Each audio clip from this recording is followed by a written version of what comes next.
Thanks everybody for joining us for our webcast this afternoon for strategies or streamlining and saving thought leadership discussion. We're really thankful that you've joined us. We got a great group of folks ready to begin to discuss a number of ways that you can make the most of your time as a leader in your department as well as in your organization. So want to start with brief introductions.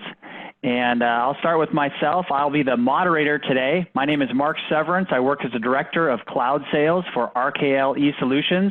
RKL is a technology consulting firm.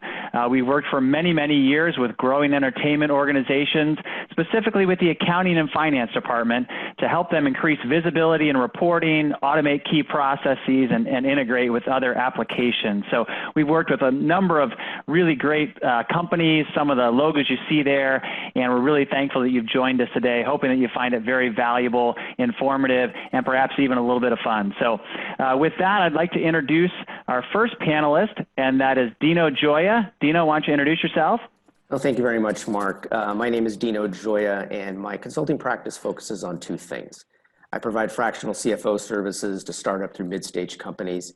And the other thing I do is I work with finance teams either through finance transformation or through finance process reengineering. So that might entail helping them evaluate and implement a new system, or actually taking a look at their existing processes and helping them refine and optimize those so that they can use existing systems better. Prior to starting my consulting practice, I was the Senior Vice President of Finance for Legendary Entertainment, and the majority of my career has been spent in the entertainment industry. So I look forward to speaking with everybody today, and thank you again for having me. Thanks, Dino. Our next panelist is Lupe Fidonovsky. Thanks so much. My name is Lupe Fidonovsky. My practice is also in management consulting. I started D3 Management Solutions about 4 years ago. And like Gino, we're also in the space of integrations, finance, transformation, post-M&A integration leadership. My background also likewise is with the big studios. I've had over 20 years, myself and my business partners, we've had over 20 some odd years working with some of the top studios in the business, Disney, NBC, Fox, Warner Brothers. And held a variety of roles within these companies, a variety of leadership roles, CFO, head of strat planning, sales planning, business development, and leading all kinds of enterprise-wide technology initiatives. So appreciate the opportunity to be here. Thanks, Lupe. And our third panelist today is Gabe Rubio from BDO. Thanks, Mark. Hi, everybody. My name is Gabe Rubio. I'm a principal here at BDO. I've been with BDO here in LA for the last 10 years. And my primary role is helping companies claim various tax incentives. One of which is presented here on the screen, is the research and development tax credit. So I lead our team here that focuses on that. I'd say that's my day job. More recently, I've been moonlighting with helping companies with some of the recent tax incentives that were released as a part of the stimulus packages. So the CARES Act, the Coronavirus Response Act, some of the more recent legislation that you've seen in the news. So very much looking forward to sharing some of the opportunities from that legislation that's come about recently. Thanks for having me. Thank you, Gabe. And again, thanks for everybody for attending. Just going to have a brief review of the topics that we're going to talk about today. I'll be asking questions, and then the panelists will be sharing their expertise with us. I did want to note that at the end of our session today, we will have a Q&A time. And so if you do have a question, go ahead and type it in the Q&A, the little button there that you see on your Zoom screen. And Danica will be able to moderate those, and hopefully we'll be able to get to all of them before the hour is up. So here's what we've got here ahead of us. We've got a number of topics that we want to hit in kind of rapid fire fashion. certainly related to streamlining your core processes, evaluating systems. How do you know whether you should optimize what you've got versus replacing and kind of starting over? We're going to be talking about specific tax incentives that are claimed by entertainment companies, and perhaps even look at some things like cash flow, month-end closing, and other things like that. So we really do hope that it's going to be a valuable time, and I really thank our panelists for being able to lend their expertise to us.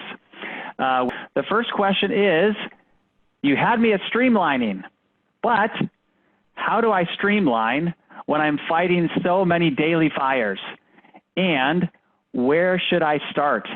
Dino, why don't we go ahead and start with you? Okay, so if I'm a firm believer that the finance and accounting team should be a strategic partner in any organization. And you can't possibly be that strategic partner if you're putting out fires. And believe me, I know where you're at. I've been there before.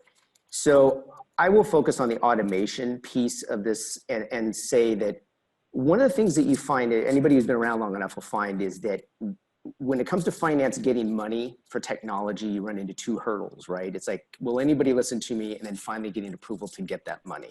And a lot of times that has to do with the way you frame the conversation. So if you're going to go about automating, one of the first things I would suggest is you need to understand what is the long-term vision for the company. I'm saying at least the next 2 to 5 years out. And then what are the pain points within the organization? I'm not talking about just within finance, but what are the pain points in the organization that finance may be able to help with? And so if you're a controller, this is a conversation you should be having with your CFO. If you're the CFO, you should already be having these conversations with your CEO and your board, et cetera.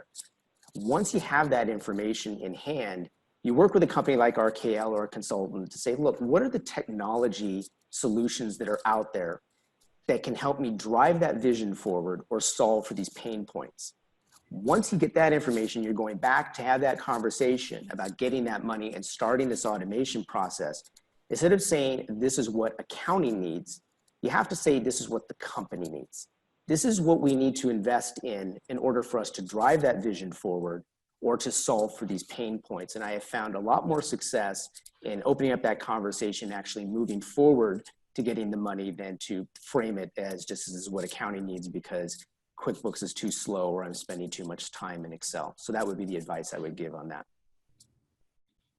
Yeah, good. Thanks, Dino. Lupe Joe, anything to add to what Dino has shared here? No, I completely agree. The one thing I would add is, coming at it from the angle of, where should I start or how should I start? My take on this is start the journey immediately. Don't wait. There is no good time. I know there's a lot of, when embarking on these types of exercises, there's a lot of hand-wringing around timing and resources. And the reality of it is there's never going to be a good time and you just need to go for it because it is a necessary exercise. Get help with identifying gaps in your financial ecosystem, whether it's process or whether it's, whether it's technology, and then get help with the selection and implementation of the right tools. As Gino said, getting knowledgeable and professional, proven professionals like RKL, to help really kind of look at what you need. Before automation, what we highly recommend is really to kind of do a holistic process review and, to the extent it's needed, do a redesign to help inform, because that in and of itself is going to help inform and provide visibility as to which processes will be affected and what you want out of the automation.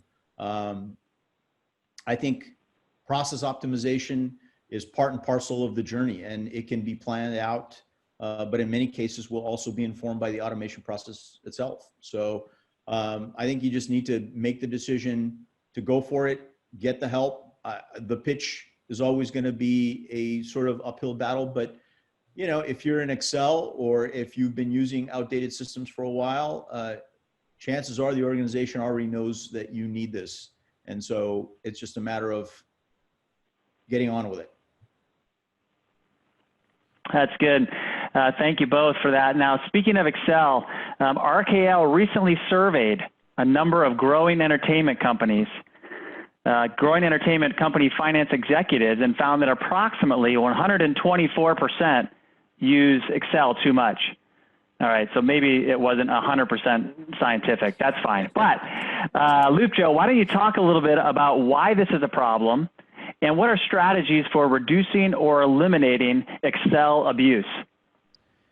Yeah, so, if you're in Excel, you're exposed to a variety of issues, inaccuracies, losing information, incomplete information, prolonged, arduous reporting processes, to say nothing of your team's job satisfaction and morale. I mean, I think everybody hates being bogged down in workbooks and with endless tabs and so on and so forth. And really, from a functional perspective, it relegates your finance department to a back office role, not a key driver of business strategy and decision-making role, which is where it belongs. Key strategies around automation investment, I think, look, the finance department is the cockpit of all crucial info for driving the business, especially in times of crises like we are right now. So it's essential for key management, decision-making, reporting, accurate data, fast and critical analysis. It's essential. Automation is essential to better equip, the newly remote finance teams. I mean, I think we're entering into a brave new world in work and working remotely. And I think finance teams are going to be probably the ones that are going to be impacted the most in that regard. Essential for shared service types of activities, which have cost implications for the organization, potentially cost savings implications. And then really evaluate, your systems, evaluate new systems, whether it's your ERP, FP&A, BI, CRM, those are now critical components of your financial ecosystem. And get help with this, get help assessing and redesigning your processes, your technology ecosystems, and identifying those gaps and start plugging the gaps. I think that's really, those are the key elements and strategies that I would sort of recommend. Good. Yeah, thanks, Lupe Joe. Really appreciate that. And for those perhaps listening or who will listen, certainly the presence of too much Excel is a warning light. There's perhaps some challenges that ought to be addressed. So let's just get practical here as we think about the challenges of using too much Excel or perhaps too many manual processes that could be automated. As people survey the landscape of what they've got, how should they know if let's optimize what we've got or it's time to start over and think about replacing one or more systems? Why don't we go ahead and start with Dino? So I would say if you're on QuickBooks and you're a fairly successful company, you should stop the madness and just get off of it, get a new ERP. I'd start there. So when it comes to really answering that question on a broader scale, one of the things I think is important is first understanding whether or not you're comfortable with the processes that you currently have in place. Are they really optimized? Do they have bottlenecks in there? Is there data that's siloed? Because it could very well be that if you just change those, your system that you may currently have or systems in place now that you currently have, they may be more than adequate for your business, but the processes surrounding how you're getting that information in there may be broken. And so, or not optimized, like I said. So start with that, see if that helps the situation. If you go through that and you still feel that, things are not working right, then the example we've had is you're spending too much time in Excel, et cetera. That's a pretty good indicator that maybe it is time to move away from the existing system or add something onto it like a great FP&A system to help you out in those regards. So that's kind of like what I see as the delineation. Start with those processes, make sure you've optimized them. The other thing I've noticed too, I've seen this in my consulting practice, is I'm amazed at how many companies are really only using about 10 to 20% of the capabilities of some of these systems they've invested in. And so a lot of it goes around training. So it might just very well be that, again, if you have some really great systems, you may need to make a small investment in additional training to start optimizing how much of those existing systems that you're using. And that would be another piece of advice I would give. Good. Thanks, Dino. Lupe Joe, anything to add? Yeah, no, I would echo a lot of what Gino said. I mean, I think it's really kind of back to the previous question, which is how much Excel is required to complete the daily task. I think that informs a lot, right? Is the output of your existing processes and systems, is it adequate? Is it robust? Is it timely? Is it accurate?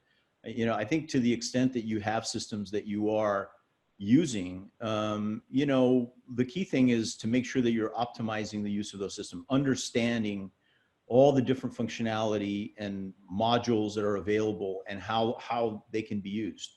And also looking at integration, that's a very important aspect of systems nowadays, is the ease of which you can connect multiple systems and have them talk to each other, and convey data between each other the way you'd want. All of the above informs whether you need to upgrade versus replace.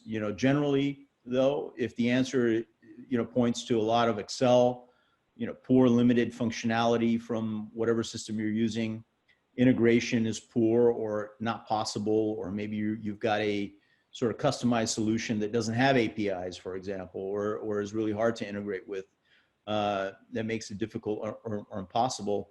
Those are clear signs that evaluating a new system needs to happen, and you need to make some decisions around that. Good. Yeah, thank you both. Really appreciate that. This webcast was called Streamlining and Saving. So now for this question, a couple questions actually, want to turn it over to Gabe here, talking about some saving opportunities. And Gabe, first question is, what tax incentives have you seen companies in the entertainment industry take advantage of in recent months? Great, thanks, Mark. So a tax incentive that we've seen many of our entertainment clients take advantage of recently is what's called the Employee Retention Credit. And it was enacted as a part of the CARES Act. So that was the big stimulus package that was passed by Congress a couple of months ago. I think a lot of companies, when they first looked at some of the benefits from the CARES Act, I think the one that got the most media coverage was the PPP loan, that SBA loan ran by the Small Business Administration. But we found that many of our clients didn't qualify for that. So they ended up being frustrated, thinking that there was nothing for them from the CARES Act. But the retention credit was one of those items that was mutually exclusive with the PPP loan, meaning that if you didn't take PPP money, you were able to potentially take advantage of this credit. And what it is an up to $5,000 per employee refundable payroll tax credit for companies that have been negatively impacted by COVID, either having their operations partially suspended due to a government order, or having a decline in gross receipts by 50% or more measured on a calendar quarter basis, comparing 2020 to 2019. So we've seen a lot of companies, one, be interested in this because of the cash benefit. But I think more importantly is it's an item that companies can use for employee planning. A lot of our companies are having to go through that process right now on when to furlough employees, when to bring back employees, and whether to cover health insurance for their furloughed employees. And this credit offers a little bit of relief for companies that have to go through those decisions. Excellent. Yeah, thanks, Gabe. Now, can you give me an example of a media or entertainment company that would qualify for something like this? Yeah, that's a great question. So I mentioned earlier that in order to be eligible, you either have to have your operations suspended by government order or have that gross receipts decline. So it's an either or test. You don't need to meet both. And so I'd say there's two answers to your question. The first is, if you've had that 50% decline and you didn't take PPP money, you should absolutely be exploring this. But even if you didn't have that decline, many entertainment companies, especially in California, are impacted by COVID-related government orders. For the most part, in-person production was completely shut down for a couple of months. And so really any business that revolves around in-person production or in-person activities that were suspended due to that government order would be a good candidate to explore this. So I think a good way to think about it is if your business primarily is responsible for post-production activities and it was easy to pivot and work from home, probably not a great opportunity. But if you have that in-person production as a part of your business, which many entertainment companies do, then certainly worth exploring. Excellent. No, thanks for that. That's great. And we'll come back to you in a little bit with some additional questions. But for now, let's go ahead and pivot to some more sort of process related things. And the saying always goes that cash is king. But in 2020, I've heard that cash has strengthened its grip on the throne. It's like a super king, if that's a thing. I'm not sure. Anyway, it's king more than ever in 2020. And Dino and Lupe, maybe you can talk to us a little bit about, now that we've talked a little bit about taking advantage of tax incentives, what are practical ways for finance and accounting executives to better manage and report on cash flow? Dino, why don't we start with you? Okay, yeah, cash certainly is more king than it ever has been. Some of my clients are seeing as much to an extra 30 days added onto their collections. So if they were already, at 45 days, they're going even farther out, which creates this very vicious cycle, right? Because I'm getting less cash in, which means I'm gonna have to pay my vendors slower, which means they're gonna pay their vendors slower. It's pretty crazy. And so I think if you weren't already really managing your cash well, you've got to start doing that. If you're not taking advantage, for example, of getting regular bank feeds into your system and matching that up against your receivables and watching your collections, you should definitely be doing that. Another thing is a lot of companies now are paying on credit cards. Same thing with that feed, making sure that you're getting that on a really regular basis, like every couple days, I'm not kidding, and make sure that you're looking at where that money is going out. You should, if you don't have it already, you should have at a minimum a 3-month model of where you think your cash is going, between revenues and expenses, looking at that and make sure that that includes a calculation for days cash on hand. If that number starts dropping below 90, then you really need to start taking a deeper dive into what's affecting your burn rate and get on it sooner rather than later. Those are just a few examples, and obviously there's the other ones, like some people are having to make some permanent cuts to overhead, things along those lines while business slows down. But you've at least got to have some plan in place that you're following, right? And then making sure that you're just looking at it very, very carefully and making decisions on it. Again, making sure that those collections that you have in that model are really reflective of the current state of when you're actually getting in cash. Good, good. Lupe, would you have anything to add to what Dino has shared here? You'll need to take yourself off mute. Sorry about that. My approach to all this would be, to really kind of look at systems to help you do a lot of what Gino just outlined. I mean, I think, again, going back to automation, which is, the theme of this whole talk, is really about automation and streamlining. You have now a lot of FP&A solutions that come with, as an example, forecasting planning solutions that may provide a solid starting point and can house a lot of the key driver components that Gino outlined, and that can translate a regular forecast into a proper cash flow forecast. You may not be able to do 100% of the cash flow forecasting, but if you can get the system to help you, even 80% of the way there, it's a hell of a lot better than trying to grind through it manually through Excel workbooks and sheets and things like that. So, my recommendation is, again, along the lines of, ERP and FP&A solutions, looking at modules, cash flow forecasting modules that can really help move you along the way, that can help identify, as Gino outlined, some of the key drivers and metrics that you need to sort of maintain and make it a lot easier and make it a lot faster to understand where you are.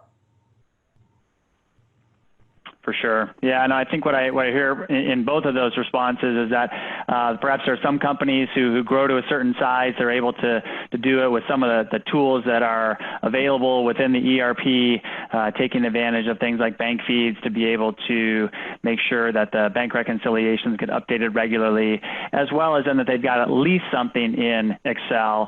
And then as they continue to grow and the complexity increases, they add some people on the finance team.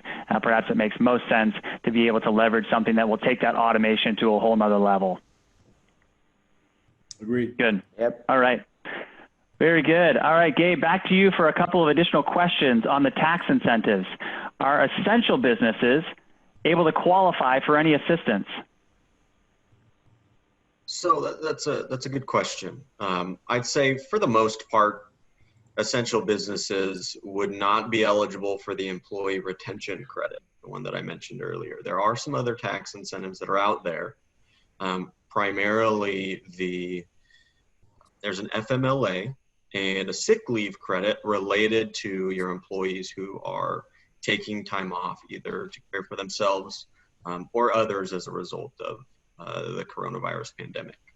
And so that's one of the items.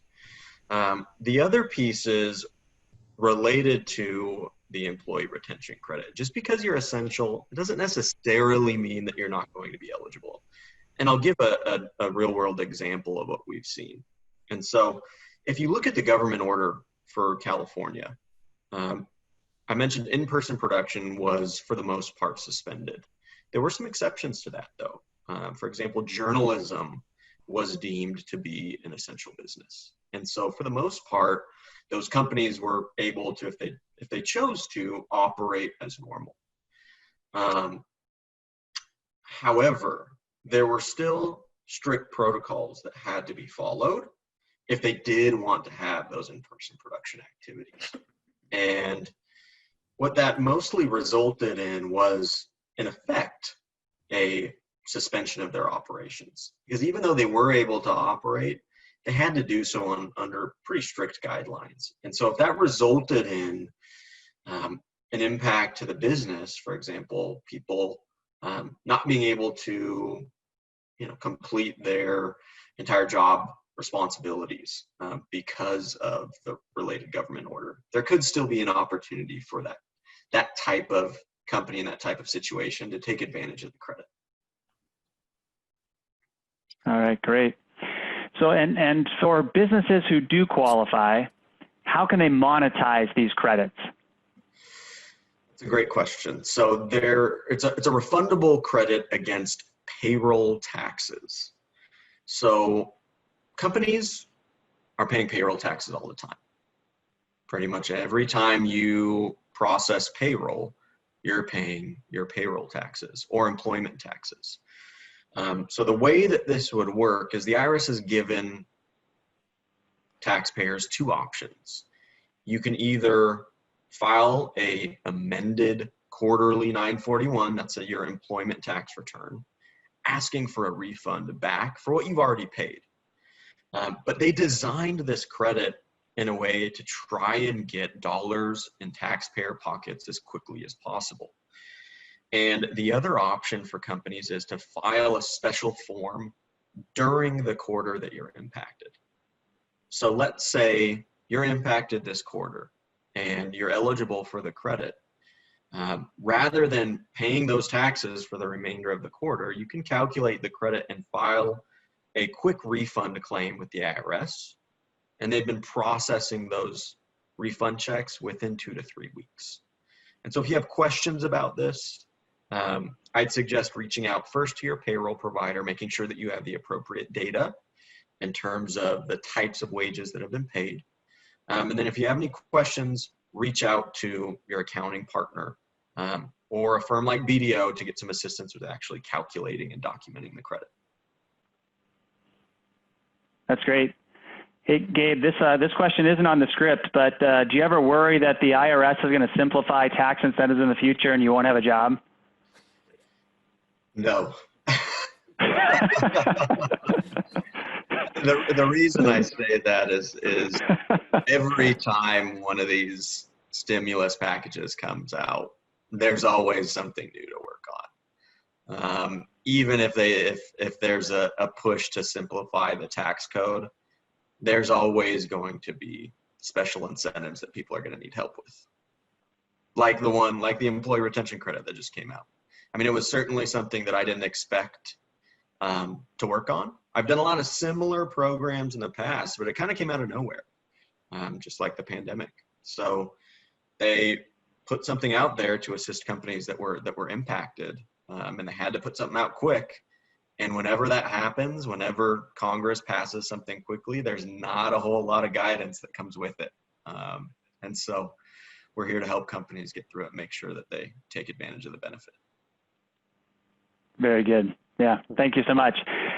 Listen, I've got another question here related to streamlining processes, but did just want to say to the audience here, if you had any questions, go ahead and put them in the Q&A, whether it's related to process automation for Dino or Lupe Joe, or something related to tax incentives for Gabe. You can go ahead and do that now. And so when we got time here in just a few minutes, we'll be able to have those questions and review them.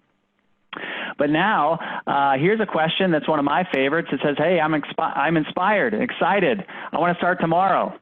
What's some low-hanging fruit that I can get started on right away for automating processes? You can't do it all at once, but perhaps where would be a great place to start? And Lupe Joe, where would you say to start?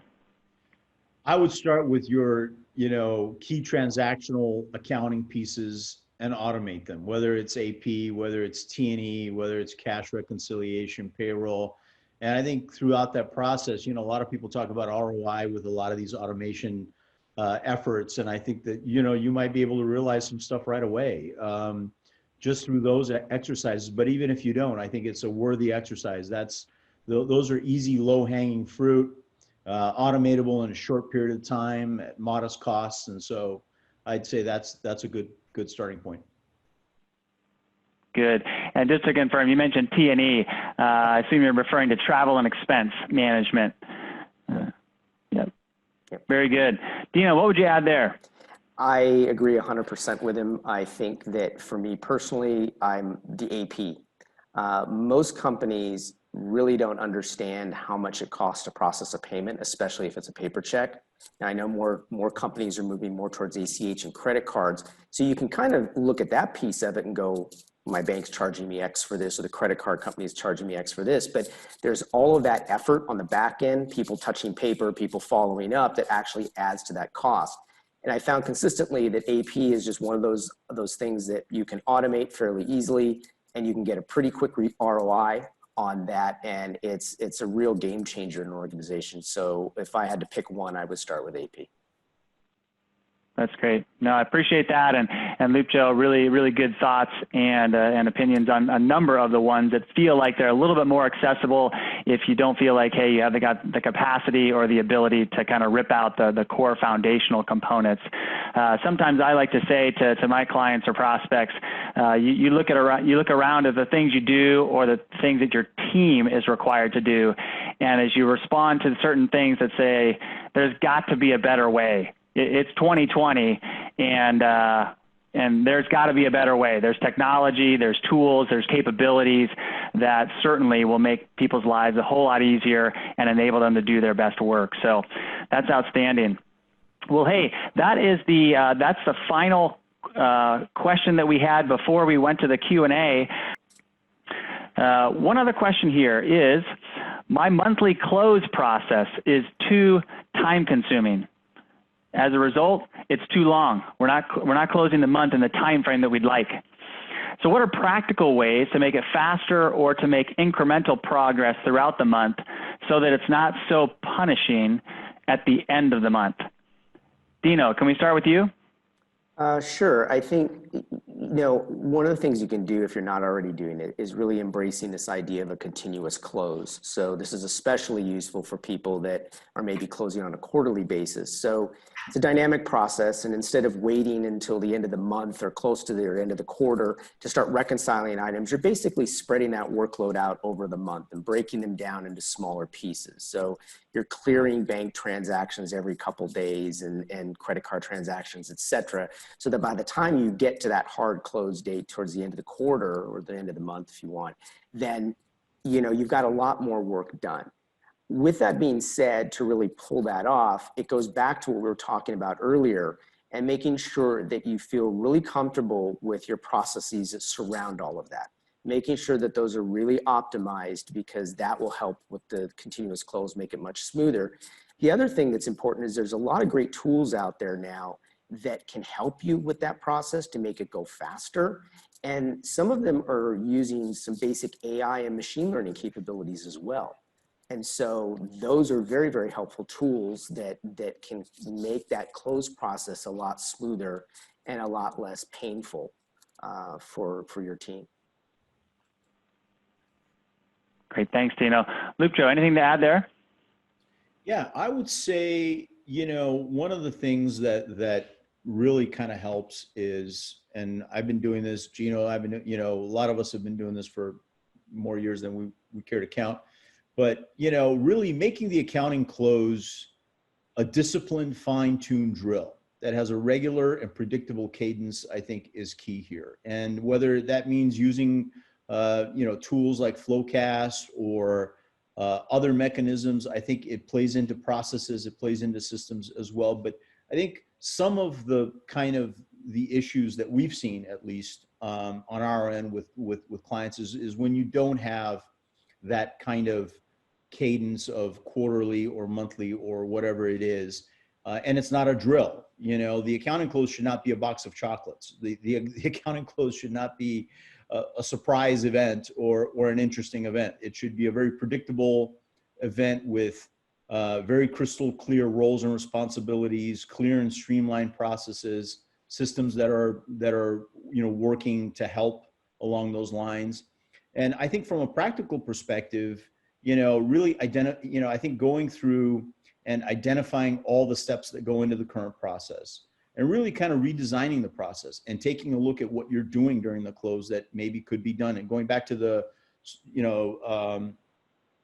continuous close idea, really kind of looking at which pieces can be done off cycle, which pieces can be done, need to get done during the close, which pieces can be automated.